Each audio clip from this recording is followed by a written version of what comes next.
Kaya duda na ako. Eto nga guys, oh. Magpapalit tayo ng transmission fluid ng Isuzu Crosswind. Sumobra na sa ano, maitim na to.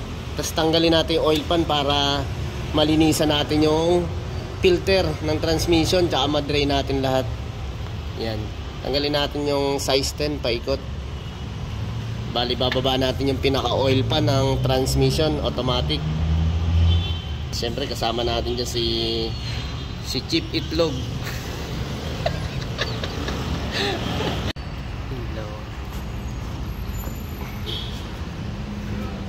Okay, transmission filter. Daming harang, no? Okay, bali yan nga guys. Etong Crosswind natin, 50k, nag 100 na bago lang natin natanggal tong pinaka oil pan. Ayan, kaya sobrang itim na ng fluid nya. Palitan ng fluid natin, 30 to 50k mileage. Kailangan palitan natin ng transmission fluid. Tapos yun nga yung mga dumi nya. Ayan. Okay, ito yung oil pan natin, ang Sport Turbo. Yan. Oil pan ng automatic transmission. Bali ito mga idol, yung pinaka magnet natin dito. Pag nililinisan natin tong oil pan, kailangan natin to ibalik. Isa sa nag-absorb ng dumi sa ating transmission, yung mga ribaba nya. Yan. Kaya kailangan to maibalik natin to. Huwag natin kalimutan. Okay. So ang ginagamit natin sa gasket nya is yung silicone gasket lang, pwede na. Yan, paikot.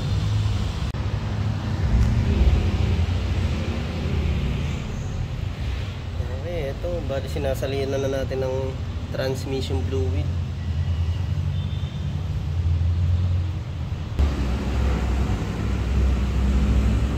Ito, paandarin na natin para malaman natin yung level ng ating transmission fluid. Bali pag nagkarga tayo ng transmission fluid, para masukat natin na nasa level, i-shift natin tong ating cambio sa drive. Yan, drive, tapos susukatin natin yan sa dipstick. Ang balita idol, ha? Sana bali kulang pa yung nailagay natin, kaya balik natin sa park, patayin uli natin. Patin. Ay, sakto na. Patin. Okay, yun nga mga idol, sakto na tayo sa level na ito sa pool. Ito, kailangan nandito. Pare. Kasama na plastic nun. 211, okay, sige, pwede na yun. Sakto mga idol. Kulang pa konti boss, oh. Okay na yan. Sige. Okay, bali nga naikarga natin na ATF dito sa ating Sport Turbo. Sport Turbo. 3.5 liters ng transmission fluid.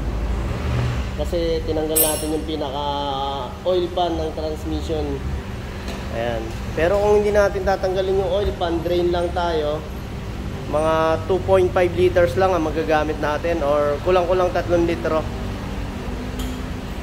Okay, maraming salamat. Bali yan, napalitan natin ng fluid. Gaganda na ulit yung takbo na ito. Tinig na rin natin yung differential oil. Ayun, okay pa.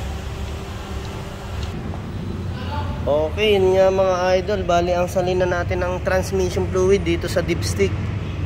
Naging problema kasi rito ni boss, medyo nadidelay na yung under netong na to pag abante or reverse, kaya pinalitan muna natin yung transmission fluid para gumanda naman yung fluid, tsaka level sa level yung ating ATF.